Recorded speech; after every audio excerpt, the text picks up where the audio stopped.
ठाणम के चौथे स्थान में कहा गया है, चउब्बिहे बंधे पण्णत्ते तंजहा पगति बंधे ठिति बंधे अणुभाव बंधे पदेश बंधे। बंध 4 प्रकार का प्रज्ञप्त है, जैसे प्रकृति बंध, स्थिति बंध, अनुभाव बंध, प्रदेश बंध।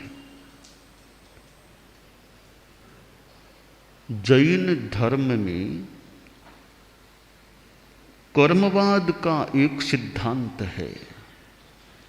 हालांकि कर्मवाद अन्य धर्मों में भी मिल सकेगा। जैन धर्म में, जैन आगमों में, जैन ग्रंथों में कर्मवाद का सूक्ष्म विश्लेषण है। पन्नवना जैसे आगम में कर्मवाद को पढ़ा जा सकता है। और एक मौलिक सिद्धांत कर्मवाद है कि जो भी तुम करोगे उसका फल मिलेगा। नास्तिक विचारधारा में पुनर्जन्म है ही नहीं। कर्मवाद जो जैन दर्शन का है वह जन्मों जन्मों तक संबद्ध रहता है। आत्मा को, जीव को सुख दुख मिलता है, उसका कारण है कर्म। जीव कभी मनुष्य बने, कभी तिर्यंच बने, कभी देव बने, कभी नरक बने, क्यों बनता है? उसका कारण है कर्म। एक जीव मनुष्य ही क्यों बना, पशु क्यों नहीं बना? हम सब बैठे हैं, हम मनुष्य ही क्यों बने, पशु क्यों नहीं बने? नरक में क्यों नहीं है, देवगति में क्यों नहीं है? इसका भी पूरा हिसाब है, कारण है। इस कारण से यह आदमी, यह जीव मनुष्य है, देवता नहीं, नारक नहीं, तिर्यंच नहीं। सारा एक आधार है। इस आधार से मनुष्य है। कोई सांप है तो सांप क्यों बना, मनुष्य क्यों नहीं बना? उसका भी पुष्ट आधार है। इस कारण से वह सांप की योनि में गया है और योनियों में नहीं गया।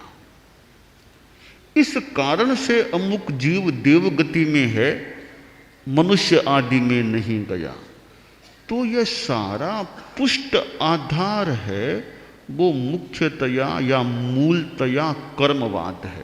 कर्मों के कारण से यह सुख दुख मिलना, कौन सी गति में जाना, यह सारा निर्णय होता है। हम मनुष्य हैं, अगली गति में कहाँ जाना है, किस गति में जाना है, यह निर्णय इसी जीवन में हो जाता है। अगली गति कहाँ होनी है। तो कर्मवाद के संदर्भ में ठाणम में बताया गया, बंध 4 प्रकार का होता है। पहले कर्म बंधेंगे, फिर फल देंगे। तो बंध के 4 प्रकार हैं। प्रकृति बंध, आत्मा कोई भी प्रवृत्ति करती है जिससे वह परमाणुओं को, अचेतन पुद्गलों को आकृष्ट करती है। वे परमाणु आत्मा के चिपक जाते हैं। बंध क्या होता है? बंध का मतलब है दो का योग, दो का जुड़ना बंध होता है। जैसे हम बोलते हैं हमारा संबंध है, वो संबंध बंध ही है, संबंध भी बंध है। संबंध है, मूल तो बंध ही है। दो का जुड़ाव हो गया, संबंध हो गया। गुरु और शिष्य का जुड़ाव हुआ, वो संबंध कह दें, बंध कह दें। तो दो का योग होना बंध होता है। प्रस्तुत प्रसंग में जीव और कर्म परमाणुओं का मिल जाना, जुड़ जाना, एकामेक हो जाना, यह बंध होता है। तो जो कर्मों का आदान होता है, ग्रहण होता है, वह बंध है। अब उसके 4 प्रकार हैं। प्रकृति बंध, कि जो परमाणु कर्म आत्मा के लगे हैं उनकी प्रकृति क्या, स्वभाव कैसा।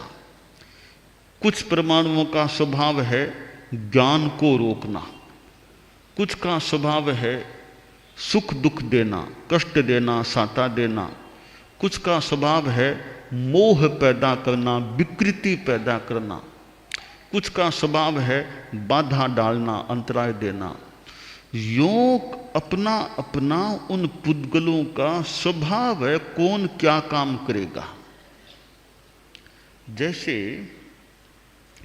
आपके परिवार में मान लो 5-7 सदस्य हैं, तो किसी का काम है बाजार से सामान लाना, साग सब्जी अनाज कपड़ा आदि बाजार से लाना एक आदमी का काम है। एक का काम है दुकान में बैठना कमाई करना, वो एक आदमी का काम है। एक का काम है भी घर में रसोई बनाना, एक का काम है घर में साफ सफाई रखना, वो काम ध्यान। अलग अलग जिम्मे काम होते हैं। इसी प्रकार कर्मों का अलग अलग जिम्मा है। एक का जिम्मा है ज्ञान को रोको, इसके ज्ञान को रोको, उसका एक ही काम है ज्ञान को रोको, ज्ञान को रोको, अज्ञानी बनाओ या ज्ञान को कम कर दो। एक कर्म समूह का काम है इसको साता पहुंचाओ, शरीर को स्वस्थ रखो, अच्छा रखो। एक का काम है शरीर में बीमारियां पैदा करो, बीमार करो इसको। एक कर्म समूह का काम है मोह पैदा करो, गुस्सा लाओ, अहंकार लाओ, लोभ, ये काम है। यों अलग अलग कर्मों का वो स्वभाव है, काम है, उसका नाम हो गया प्रकृति बंध। स्थिति बंध क्या है भी कितने समय तक वह कर्म आत्मा के साथ रहेगा, काल मर्यादा कितनी। जैसे आपने अपने घर में किसी नौकर को रखा, उसको कहा भैया हम तुम्हें 12 महीने के लिए नियुक्ति दे रहे हैं, तुम 12 महीनों तक यहाँ रहोगे, काम करोगे। तो उसका कालमान हो गया 12 महीनों का। किसी को रखा 6 महीनों के लिए, किसी को रखा 5 साल के लिए। जैसे नौकर को एक अवधि तक कोई रखा जाता है, वैसे कर्मों की भी अवधि, यह कर्म है इतने समय तक आत्मा के साथ रहेगा, फिर नहीं रहेगा। यूं कालमान है वो स्थिति बंध। तीसरा है अनुभाव बंध, कि वो कर्म जो फल कर्म बंधे हैं तो फल भी देंगे, तो फल किस रूप में देंगे, तीव्रता के साथ देंगे या हल्के रूप में देंगे, कितना उसका वेग होगा, रस होगा, विपाक होगा, वो किस रूप में, बहुत तेज होगा। जैसे एक आदमी के भयंकर पेट में दर्द हो गया, भयंकर दर्द पेट में, यानी तीव्र वेग है कर्म का, असात वेदनीय का।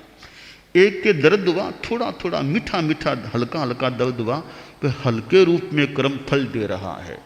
तो कौन सा कर्म किस स्तर का फल देगा, तीव्र मंद, इस रूप में जो निर्धारण होता है वह अनुभाव बंध। स्थिति हो गई प्रकृति, इस रूप में फल देना, इतने काल तक रहना और इतनी तीव्रता के साथ फल देना।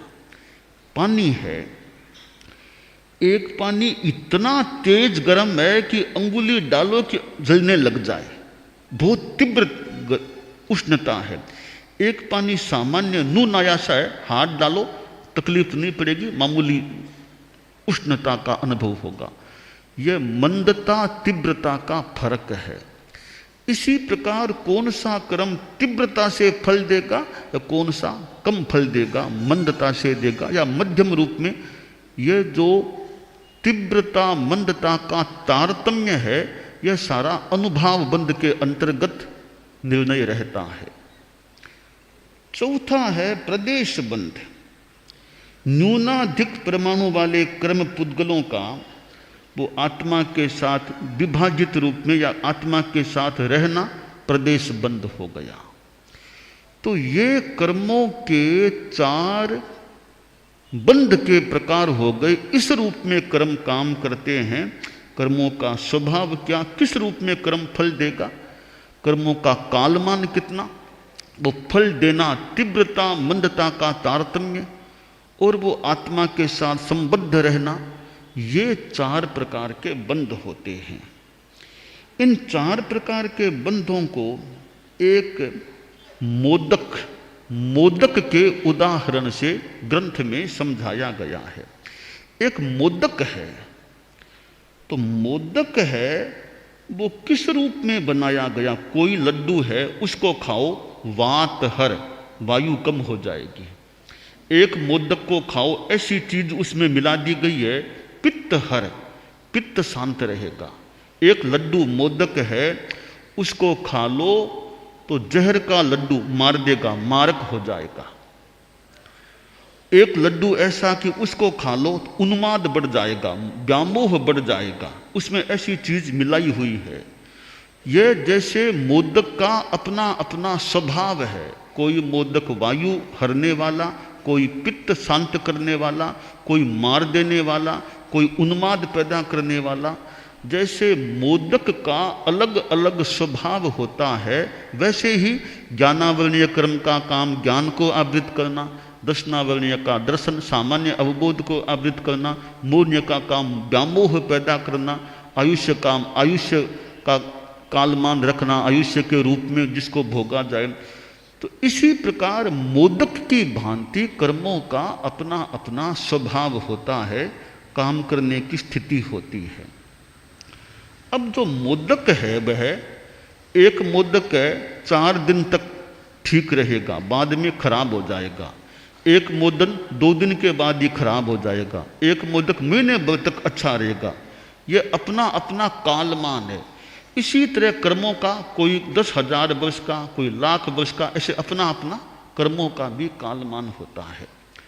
अब अनुभावबंध मोदक है, कोई बहुत ज़्यादा मीठा है, कोई कम मीठा है। यह कम और ज़्यादा का फर्क है। यह अनुभावबंध तीव्रता और मंदता कर्मों के फल देने की।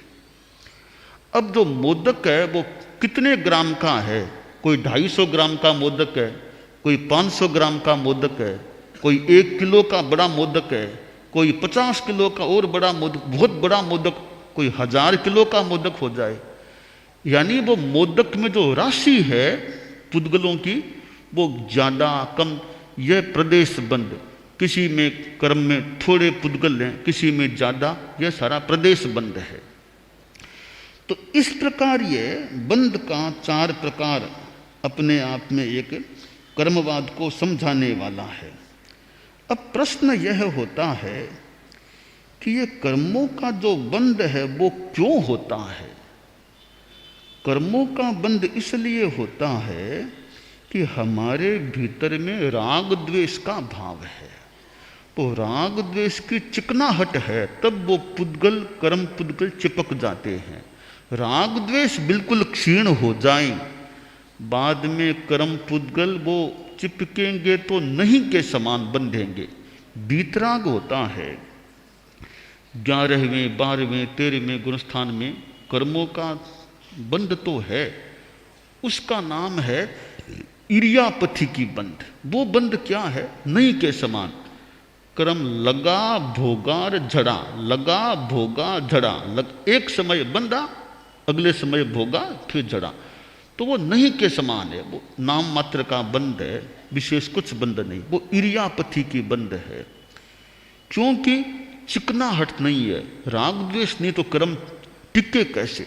कर्म को टिकने के लिए चिकनाहट चाहिए, वो वहाँ है नहीं बीतराग में।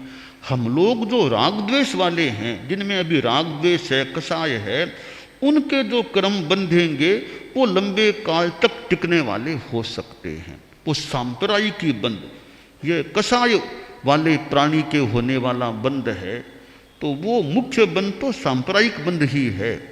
बाकी तो इरियापथी की में तो बहुत ना कुछ सा बंध होता है। अब ये जो कर्मों का बंध क्यों होता है, मूल तो राग द्वेष हो गया, साथ में योग भी है, वैसे आश्रव है, मिथ्यात्व, अविरति, प्रमाद, कसा, योग, इनसे बंध होता है। आश्रव मूल कारण है बंध का, कर्मों के आगमन का मार्ग है। अब वो क्या कार्य से क्या बंध होता है? जैसे एक आदमी ज्ञानी के ज्ञान की अवहेलना करता है, विद्वान ज्ञानी के ज्ञान की अवहेलना करे, ज्ञानी की आसात ना करे, या कोई अध्ययन करता है उसके अध्ययन में बाधा डाल दे, अध्ययन न करने दे। किसी तरह जैसे पुस्तक उसके पास थी, पुस्तक को कोई छिपा दिया कि वो पढ़ न सके। तो ज्ञान में किसी के बाधा डाली जाती है, ज्ञानी की आसाधना की जाए, ज्ञानी से और ज्ञान से द्वेष रखा जाए, ज्ञान का विरोध किया जाए गलत रूप में, तो ज्ञानावर्णीय कर्म का बंध हो जाता है। फिर परिणाम क्या आएगा? अगले जन्म में या जब भी उसका फल मिलेगा, वो आदमी मंद बुद्धि रह जाएगा, या तो उसका दिमाग अविकसित रह जाए। कई बच्चे होते हैं ना, अविकसित दिमाग के होते हैं, वो समझते नहीं हैं, पढ़ नहीं पाते हैं, विकलांग से होते हैं। वो मंद बुद्धि बच्चे मंद बुद्धि क्यों बने? संभावना करें उन्होंने ज्ञानावर्णीय कर्म का बंद कर लिया। ऐसा कोई ज्ञान के संदर्भ में आसाधना की है, ज्ञानी से ज्ञान से द्वेष किया है, ज्ञान में कोई बाधा डाली है, ऐसा कोई काम किया होगा कि उनके बुद्धि का विकास नहीं हुआ। कई लोग होते हैं उनको याद ही नहीं रहता, कुछ याद होता ही नहीं है, बहुत जल्दी भूल जाते हैं। क्यों? कि उनके कोई ज्ञानावर्णीय कर्म का पाप किया हुआ है, कर्म बंधे हुए हैं, तब उनके वो स्मृति ठीक नहीं रहती, पूरा समझ नहीं पाते, याद नहीं होता, बुद्धि कुशाग्र नहीं होती। तो ऐसा काम करने से वो ज्ञानावर्णीय का बंध होता है, फिर उसका फल भी मिल जाता है। एक आदमी है किसी को दुख देता है, मारना, पीटना, रुलाना, सताना, लाठी आदि से प्रहार करना, अनुकंपाहीन होकर दूसरों को दुख देता है, प्राणियों को किसी को पानी में डुबो दे, डाल दे, तो दूसरे प्राणियों को दुख देने से असात वेदनीय कर्म का बंध हो जाता है। फिर उस आदमी को जब वो कर्म फल देगा, जैसे शरीर में बीमारी हो गई, लकवा हो गया, चल नहीं पाता, काम नहीं कर पाता, दुखता, शरीर में दर्द बहुत होता है, क्योंकि उसने असात वेदनीय का बंध किया होगा, तब उसको यह फल मिल रहा है। अब सात वेदनीय को देखिए, जो मन में यह संकल्प, मैं किसी को दुख नहीं दूंगा, अनुकंपा की भावना, किसी को दुख नहीं देना, तो किसी को दुख नहीं देने की भावना, दूसरों को चित्त समाधि पहुंचाना, ऐसे कार्यों से सात वेदनीय का बंध हो जाएगा। फिर उसका फल मिलेगा, शरीर स्वस्थ रहेगा, बीमारी नहीं होती, सब ऐसी अनुकूलताएं रहती है, शरीर में सब ठीक है, न सिर दुखता, न बुखार आता, एकदम शरीर अच्छा सक्षम काम करता है, भागदौड़ कर सकता है, अच्छी यात्रा, चलना फिरना सब ठीक कर सकता है, सक्षम शरीर है, भले आधा घंटा बुलाओ भाषण दे, थकान नहीं आती है। ये क्यों है कि सात वेदनीय का उदय है, उसने अच्छे कर्म का बंध किया, आज साता भोग रहा है। तो यह कर्म सात वेदनीय इस रूप में फल देता है। एक आदमी है किसी के कार्यों में बाधा डाले, किसी के व्यापार में बाधा डाले, और किसी काम में बाधा डाले, दान देने में बाधा डाले, तो दूसरों के सुखों में बाधा डाल दे। खा रहा था, खाने में बीच में अंतराय दे दी, खाने नहीं दिया, बाधा डाल दी। भगवान ऋषभ की बात है ना, बैलों के छिंकी बांध दी, वो भोजन नहीं कर सके, अंतराय हो गई। यानी किसी रूप में अंतराय देना, खाने में अंतराय देना, और कार्य में अंतराय देना, सुख सुविधा में अंतराय देना, किसी की शांति को भंग कर देना, ऐसे कार्यों से जिनसे दूसरों के अंतराय पड़े, अंतराय कर्म का बंध हो सकता है। बाद में जब उदय आता है उस आदमी के भी बाधाएं पैदा होती है, बात बात में बाधा हो जाती, क्योंकि उसने वैसा कर्म का बंध कभी किया था। इस प्रकार ये कर्म बंधने के कारण है, उन कारणों से कर्मों का बंध होता है। बाद में जब उनका विपाक उदय होता है तब कर्म करने वाले को वैसा फल भोगना पड़ता है। इसलिए हमें अपने जीवन में पाप कर्मों के बंध से बचने का जितना संभव हो सके प्रयास करना चाहिए।